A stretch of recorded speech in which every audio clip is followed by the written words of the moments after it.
नमस्कार, सरिताज रेसिपीमध्ये तुमचं सगळ्यांचं स्वागत आहे। आज आपण बघणार आहोत खानदेशी खिचडी। ही खिचडी नेहमी घरात असलेल्या साहित्यापासून बनते। यासाठी फारशा काही भाज्या लागत नाहीत व चवीलाही नक्कीच छान लागते। त्यामुळे व्हिडिओ शेवटपर्यंत नक्की बघा। चॅनलवर नवीन असाल तर चॅनलला नक्की सबस्क्राइब करा। चला तर मग जास्त वेळ न घालवता रेसिपीला सुरुवात करूया। तर खिचडी बनवण्यासाठी सगळ्यात आधी आपण डाळ तांदूळ घेणार आहोत। तर मी इथे 1 कप तांदूळ आणि अर्धा कप डाळ घेतलेली आहे। आता मी यासाठी भाज्या कट करून घेतलेल्या आहेत। तर 2 मोठे कांदे कट करून घेतलेले आहेत, पत्ताकोबी कट करून घेतली आहे, शिमला मिरची आणि बटाटे यांना आपल्याला कापून पाण्यामध्ये टाकून ठेवायचं आहे। आता खिचडीसाठी मसाला घेणार आहोत। त्यासाठी मी इथे धने घेतलेले आहेत, 1 चक्रफूल घेतलेला आहे, 2 विलायची घेतलेली आहेत। आता या मसाल्यांना आपल्याला वाटून घ्यायचं आहे। तर मी यामध्ये खोबरं आणि लसूण घालून घेतलेले होते आणि मग यांना बारीक करून घेतलेलं आहे। तर आपला मसालाही तयार झालेला आहे। तर एका साईडला आता मी कुकर गरम करायला ठेवलेला आहे।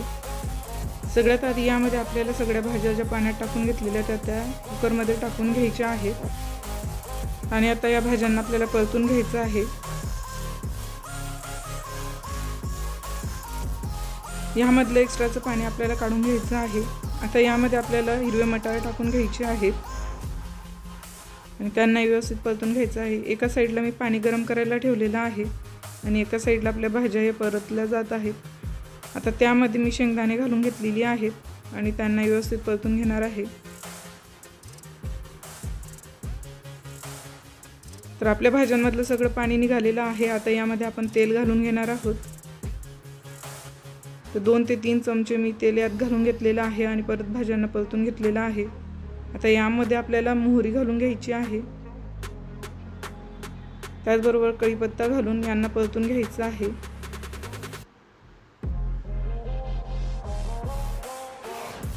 तरी ते 1-2 मिनिटं आपण भाज्या छान असे परतून घेतलेल्या आहेत। आता यामध्ये आपण शिमला मिरची घालून घेणार आहोत आणि तिला व्यवस्थित परतून घेणार आहोत।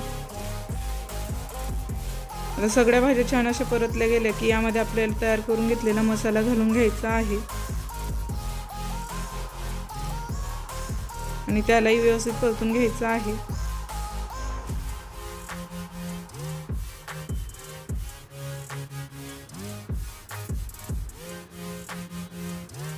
आता एका साईडला मी तिखट काढून घेणार आहे। तुम्हाला जेवढं तिखट हवं असेल तेवढं तुम्ही टाकू शकतात। आता या भाज्यांमध्ये आपल्याला 1 टोमॅटो कट करून टाकून घ्यायचा आहे आणि त्यालाही परतून घ्यायचं आहे।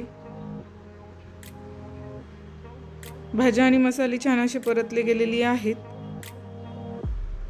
आता यामध्ये आपण तिखट घालून घेणार आहोत।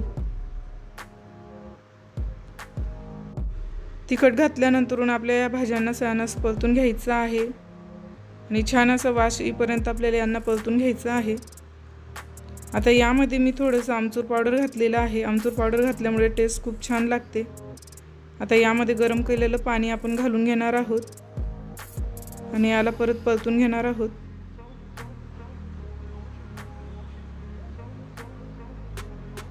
आता जेवढी गरज असेल तेवढं पाणी आपण यामध्ये घालून घेणार आहोत।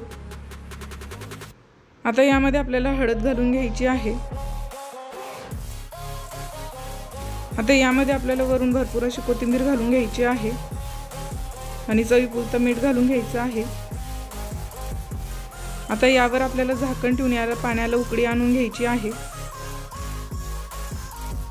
तरी ते पाण्याला छान अशी उकळी आलेली आहे। एका साईडला मी डाळ आणि तांदूळ स्वच्छ पाण्याने धुवून घेतलेली आहेत आणि आता आपल्याला त्यांना कुकरमध्ये टाकून घ्यायचं आहे।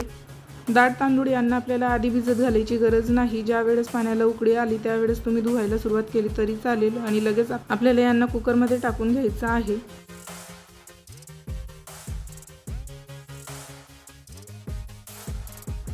तर अशा प्रकारे मी डाळ आणि तांदूळला कुकरमध्ये टाकून घेतलेला आहे। आता आपल्याला याला व्यवस्थित एकजीव करून घ्यायचं आहे आणि आता कुकरचं झाकण आपण बंद करून घेणार आहोत।